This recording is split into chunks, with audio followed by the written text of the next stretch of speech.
João capítulo 11, nós vamos ler do versículo 38 ao 45. Diz a palavra de Deus: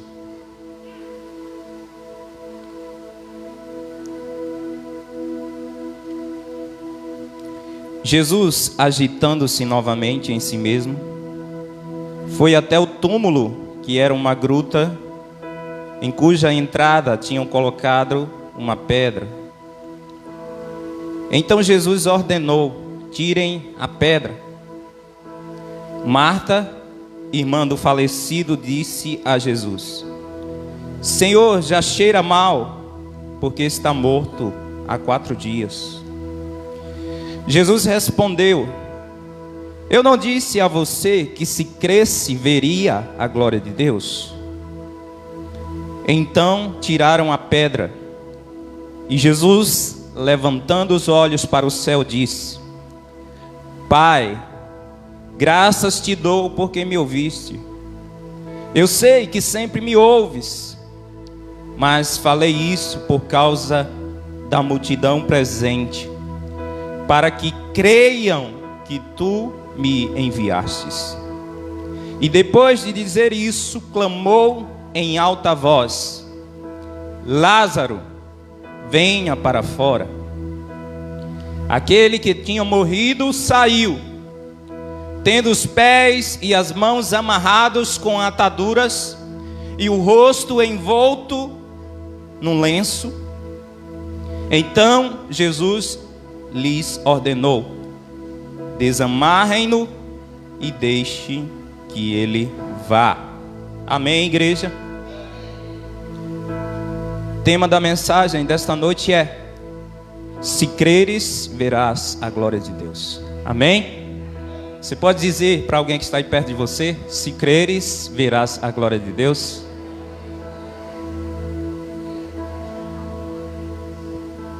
Aleluia! Aonde estão os homens e mulheres de fé nessa noite? Aqueles que verão a glória do Senhor. Quando a gente fala, irmãos, de ver a glória de Deus, a gente acha que é coisa muito distante, que é coisa lá para a eternidade. Mas Jesus está falando de algo presente. Para ver a glória de Deus, você precisa crer. O que nós observamos é que existem muitos mortos que estão de pé, mas já não vivem. Eu estou falando aqui de uma morte espiritual. Pessoas que estão espiritualmente distantes de Deus. Pessoas que não oram, não leem a Bíblia, não têm uma prática com as coisas espirituais. E o povo de Deus, ele passou por muitos momentos de morte espiritual. Quero destacar uma delas, que Ezequiel registra lá no capítulo 37, onde o povo de Deus estava em uma tamanha morte espiritual que eles foram comparados com um vale de ossos secos, ossos sequíssimos. E a pergunta é: quem é o responsável por matar alguém espiritualmente? Será o coronavírus? Não, irmãos. Bem no início da pandemia, eu lembro que numa das primeiras lives, eu falei que o pecado continua matando muita gente, e ele é muito pior do que o coronavírus, porque ele não mata só o corpo, mas ele mata a alma, e essa é a pior morte que pode se existir. Por que a humanidade não faz uma quarentena para lutar contra o pecado? Por que não? seria algo louvável. Creio que Deus se alegraria com essa atitude. Mas, infelizmente, o pecado continua sendo o maior causador de morte. A Bíblia diz que o salário dele é a morte. Mas o dom gratuito de Deus é vida eterna em Cristo Jesus, nosso Senhor.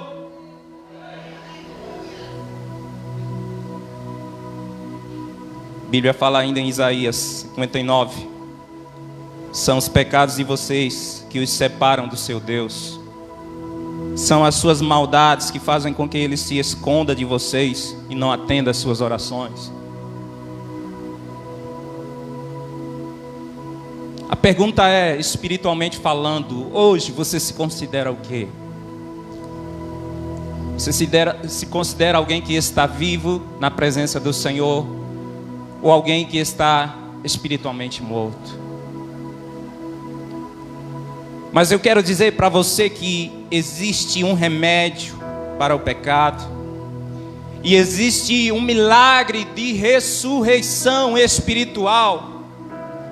Porque o maior milagre que um ser humano pode experimentar é estar espiritualmente vivo e gozar da eternidade na presença do seu Pai. Convido você nessa noite a fazermos uma analogia entre a ressurreição de Lázaro e a ressurreição espiritual. Convido você nessa noite a vermos aqui 3 comandos do Mestre Jesus que trarão a ressurreição, que trarão o milagre à sua vida. Jesus aqui, ele dá 3 comandos. Primeiro comando de Jesus: tirai a pedra. Segundo comando de Jesus: vem para fora. Terceiro comando de Jesus: desatem. Quero fazer um resumo para que você entenda o contexto dessa história. A Bíblia fala de um homem chamado Lázaro. Ele morava em Betânia. A Bíblia diz que Lázaro estava doente. Lázaro tinha 2 irmãs, Marta e Maria. Lázaro era muito amigo de Jesus. Jesus, por algumas vezes, esteve na casa de Lázaro. Portanto, Lázaro, quando ficou doente, as suas irmãs mandaram um recado para o Mestre Jesus, dizendo: Senhor, aquele que você ama está doente. Jesus então diz para aquelas mulheres: esta enfermidade não é para a morte, mas para que o meu nome seja glorificado. Então Jesus, ele recebeu a notícia, mas ele não foi diretamente até Lázaro. Pelo contrário, Jesus passou ainda 2 dias no lugar onde ele estava. E provavelmente naquele momento em que as mulheres estavam trazendo a notícia, Lázaro já estava morrendo. Logo depois, Jesus, já sabendo que Lázaro tinha morrido, chama os seus discípulos e diz: vamos acordar Lázaro, e ele está dormindo. Os teus discípulos não entendem. Como assim? Se ele está dormindo, ele está bem. Eles não entenderam que o sono que Jesus se referia aqui era a morte, mas que era um estado passageiro, porque Jesus traria de volta a vida. Jesus, ele faz 3 ressurreições registradas na Bíblia. Ele ressuscita a filha de Lázaro, a filha de Jairo. Ele ressuscita o filho da viúva de Naim. E ele ressuscita Lázaro. Jesus então vai até Betânia, que ficava a 3 quilômetros de Jerusalém. Quando Jesus chega em Betânia, eles recebem a notícia de que Lázaro já havia morrido há 4 dias. já tinha sido sepultado.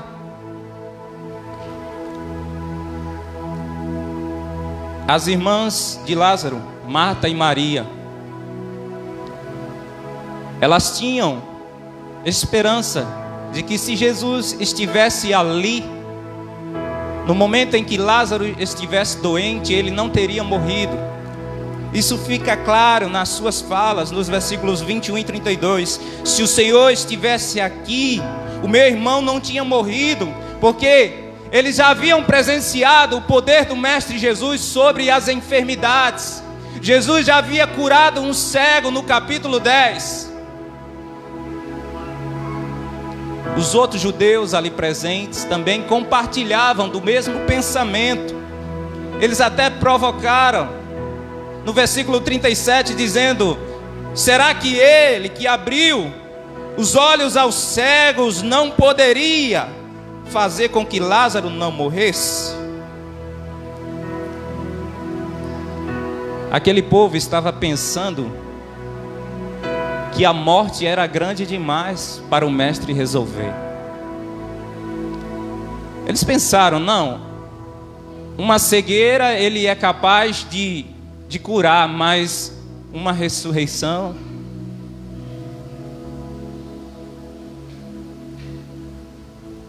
Marta então revela no versículo 22 uma esperança de que tudo que Jesus pedisse ao Pai seria concedido.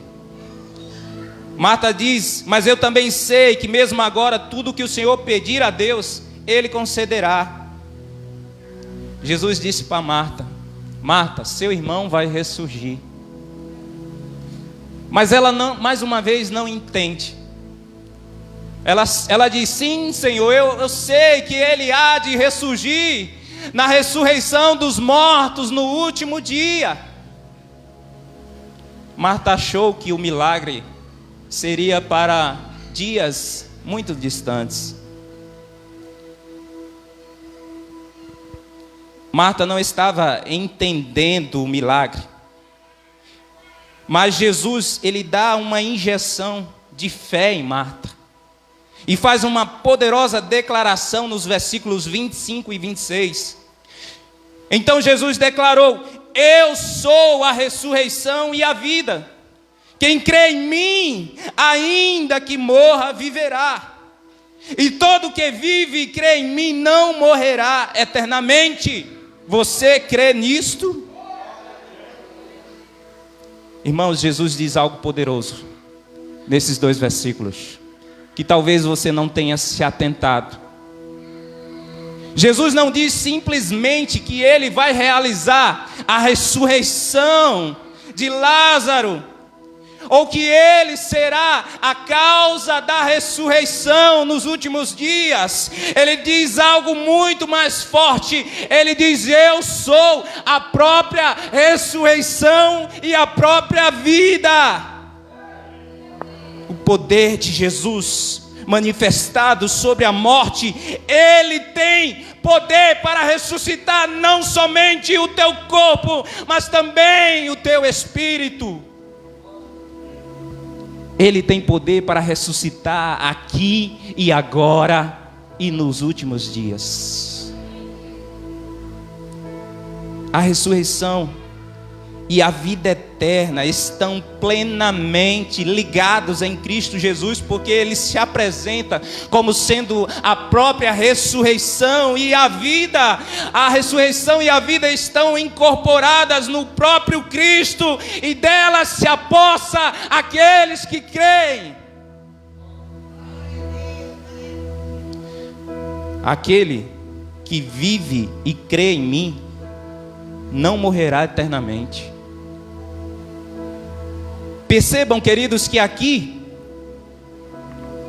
se refere a alguém que tem vida espiritual hoje e agora. Aquele que vive e crê em mim não morrerá espiritualmente. Jesus está falando para nós, Jesus está falando para você nessa noite. Aquele que vive e crê em mim, não morrerá eternamente. Jesus está falando para alguém que está vivo espiritualmente. Mas Jesus deixa bem claro. Por que Jesus está falando para alguém que está vivo? Afinal, Lázaro já estava morto. Como poderia Lázaro crer? Como poderia Lázaro crer se Lázaro já estava morto? Quando Jesus diz: quem crê em mim, ainda que morra, viverá. Como Lázaro iria crer? Jesus está falando para alguém que está vivo. Jesus está falando para alguém que está vivo espiritualmente e crê nele. Aquele que crer nele viverá. Não tinha como mais Lázaro crer. Lázaro já havia crido na sua vida quando ele ainda estava vivo. E agora Lázaro estava desfrutando do milagre. Mas Jesus não fala apenas desse milagre de ressurreição física. Jesus fala também de ressurreição no último dia, de ressurreição para viver eternamente com Ele. Queridos irmãos, a fé é o único canal pelo qual nós podemos extrair a vida de Cristo Jesus.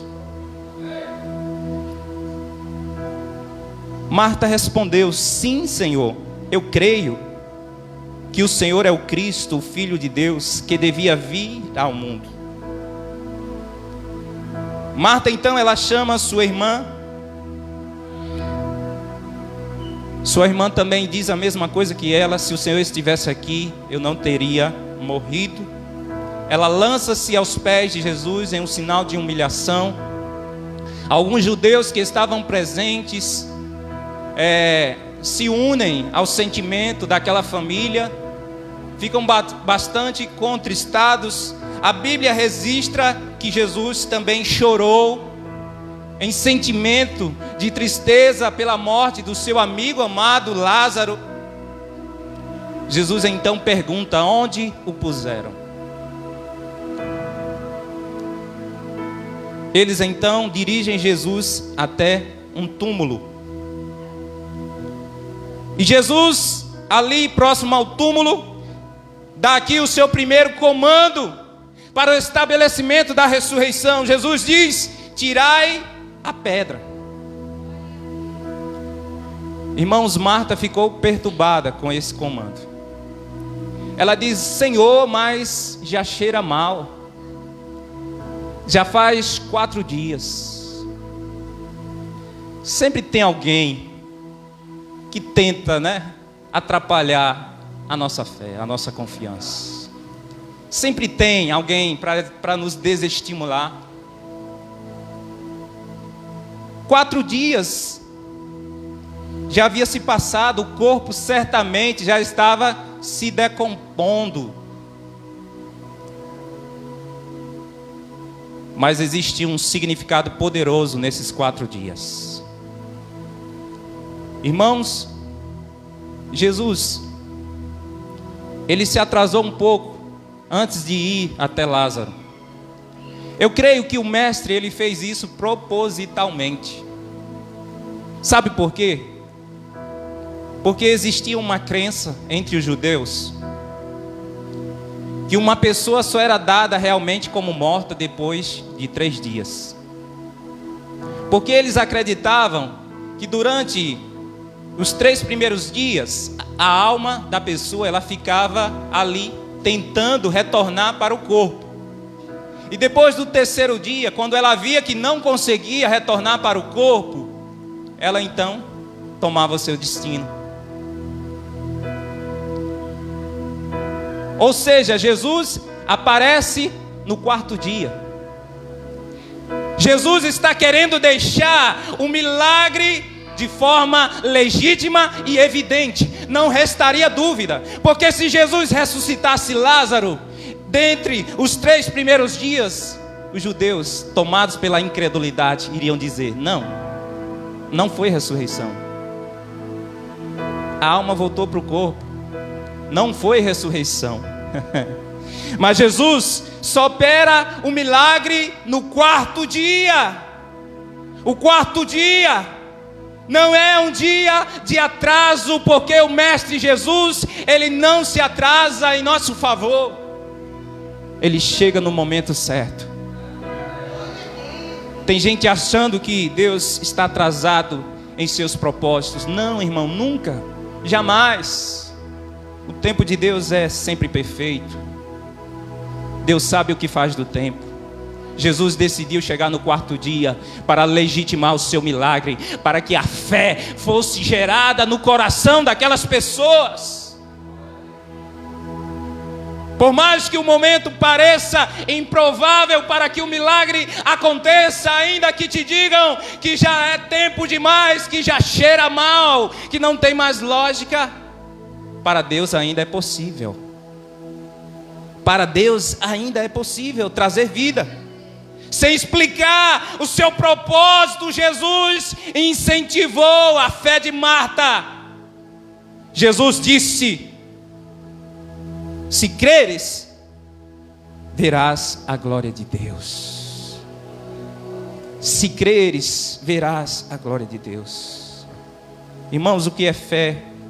Fé é o firme fundamento das coisas que se esperam e a prova das coisas que não se veem. Fé é trazer à existência aquilo que não existe. Irmãos, é crer para ver, não é ver para crer. Você tem que crer para ver a ressurreição sendo estabelecida. A fé aprovada é a fé provada por Jesus. E sabe onde Jesus prova a fé?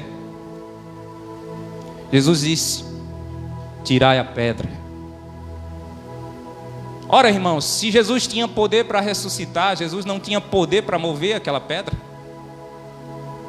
O que seria mover aquela pedra para alguém que tem poder para ressuscitar alguém? Mas existem coisas que Jesus deixa para que nós façamos.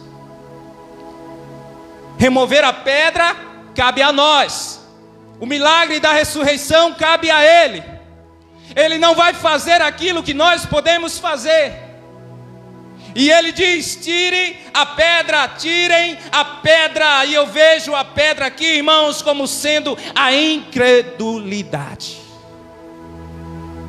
Para o milagre se estabelecer, é necessário tirar a pedra da incredulidade.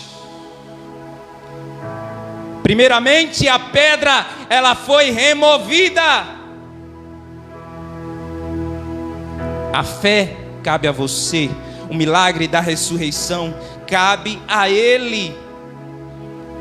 Se creres, verás a glória de Deus. Sem fé, ninguém vê Deus. Sem fé é impossível agradar a Deus. A fé gera vida, a fé gera milagres. Jesus, ele costumava elogiar a grande fé das pessoas. E Jesus, ele revelava também a pouca fé de outras pessoas. Sabe o que isso nos diz? Que a nossa fé, ela pode se desenvolver. Jesus deixou de realizar muitos milagres na sua terra, em Nazaré, porque o povo dali era muito incrédulo. O povo não acreditava em milagres. Então, o milagre não acontecia. Mas Jesus disse: se creres, verás a glória de Deus. A glória de Deus aqui, queridos, é o poder de Deus em operação, trazendo Lázaro de volta à vida. É a glória de Deus sendo vista aqui na terra, como também ela será vista no céu, porque estaremos diante da face do nosso Criador, diante da sua glória. Então o primeiro comando de Jesus é: tirem a pedra da incredulidade. Segundo comando de Jesus: vem para fora. Irmãos, depois que a pedra é removida, Jesus convida Lázaro, e esse comando é dado diretamente a Lázaro. Lázaro, vem para fora. Por meio deste comando, eu creio aqui que acontece o processo da ressurreição, ou seja, a alma de Lázaro volta novamente para o seu corpo. Irmãos, mortos ouvem. Mortos ouvem. Eles não ouvem a nós, mas a Deus eles ouvem. A Deus eles ouvem. Portanto, o Mestre Jesus está dando um comando para a alma de Lázaro, para que ela pudesse voltar novamente para o seu corpo, e para que Lázaro pudesse se levantar e sair daquele túmulo. As garras da morte foram quebradas pela voz de autoridade do Mestre Jesus, que chama Lázaro para fora. Por que o Mestre chama Lázaro para fora, irmãos? Porque túmulo é lugar de morte. Túmulo não é lugar de vivos. Se você já está vivo, não tem sentido você continuar dentro de um túmulo. Irmãos, isso nos diz algo. Não se acostume com as cavernas. Não se acostume com lugares fechados. O Senhor te chamou para ser livre. O Senhor quebrou as suas algemas e te chamou para ser livre. Quem vive buscando aprisionar pessoas não é Deus, é Satanás. Se a pedra que fechava a passagem de Lázaro já havia sido retirada, então agora ele poderia vir para fora. Uma borboleta, ela, para poder voar, ela precisa sair do seu casulo. O profeta Elias, ele passou por uma experiência um tanto triste na sua vida, em que ele estava muito triste, e ele entrou em uma caverna para se esconder, e ali ele não queria mais se alimentar, ele não queria fazer mais nada, ficou só ali dentro daquela caverna chorando. No entanto, o Senhor diz para Elias: Elias, o que você está fazendo aí? Em outras palavras, Deus está dizendo: Elias, reage, porque essa caverna não é o seu lugar. Você não foi levantado profeta de Deus para viver preso em uma caverna. Você foi levantado profeta de Deus para ir às nações e apregoar a liberdade àqueles que estão cativos. Irmãos, precisamos romper os nossos casulos e sair da caverna. Também significa para nós aqui romper com o passado, abandonar a visão do passado, a visão de derrota. O Senhor dá uma ordem ao teu espírito nesta noite: venha para fora, sai desse cativeiro do passado. Deus dá um comando ao profeta Ezequiel: profetize sobre o vale de ossos secos. Ossos secos, ouçam a palavra do Senhor.